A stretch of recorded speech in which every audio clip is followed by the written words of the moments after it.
என் அன்பு பிரியமான சகோதர சகோதரிகளை, இந்த காலை வேளையில கர்த்தர் உங்களுக்கு கொடுக்கிற கிருபையின் வார்த்தை சங்கீதம் 23:1-2. கர்த்தர் என் மேய்ப்பராயிருக்கிறார், நான் தாழ்ச்சியடையேன். அவர் என்னை புல்லுள்ள இடங்களில் மேய்த்து அமர்ந்த தண்ணீர்கள் அண்டையில் கொண்டு போய் விடுகிறார்.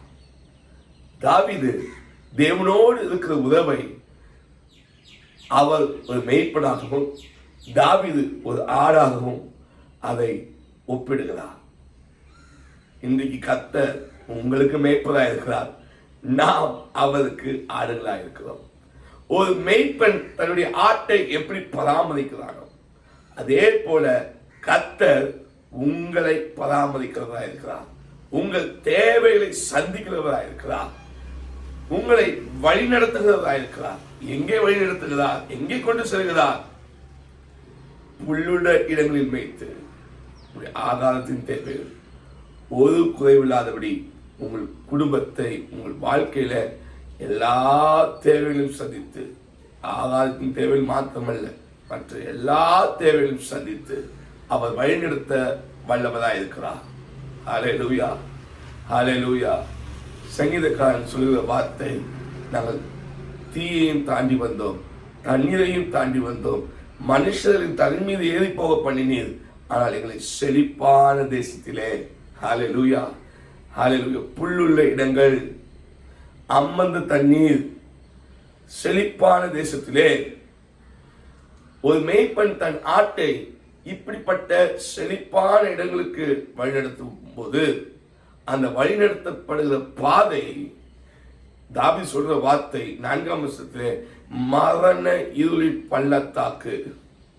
ஒரு பக்கம் செங்குத்தான மலை மேல ஏறும், இன்னொரு பக்கம் செங்குத்தாக மலை கீழே அப்படியே இறங்கும். பள்ளத்தாக்கு அப்படியே ஒத்தடி பாதை போல இருக்கும். ஒவ்வொரு ஆடாக அந்த வழியில கிராஸ் பண்ணும். ஆனால் எங்கே கொண்டு செல்கிறார்? ஹல்லேலூயா, போராட்டத்தின் பாதை தான். ஆமென். தனிமையின் பாதை போல தோன்றலாம், ஆனால் நம்முடைய மேய்ப்பன் நம்மோட கூட இருக்கிறார். ஹல்லேலூயா. அவர் அந்த பாதையின் வழியாய் கர்த்தர் நம்மை நடத்தி தீயையும் தண்ணீரையும் தாண்டுவது போல உங்கள் வாழ்க்கை, ஆமென், போராட்டங்களை தாண்டி கொண்டிருக்கலாம். ஆனால் முடிவிலே கடைசியிலே கர்த்தர் நம்மை செழிப்பான இடத்திற்கு, புல்லும் மேய்ச்சலும், ஆமென், தண்ணீரும், அமர்ந்த தண்ணீரும் உள்ள இடத்திற்கு கர்த்தர் நம்மை கொண்டு போய் விடுகிறார். நிச்சயமாக முடிவு உண்டு. உங்கள் நம்பிக்கை வீண் போகாது.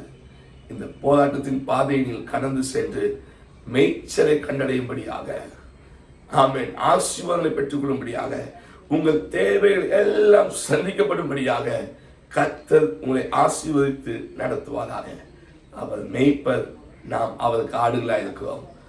நம்மை ஆண்டவர் கர்த்தர் பராமரித்து நடத்துவாராக. கர்த்தர் உங்களை ஆசீர்வதிப்பாராக. ஆமென்.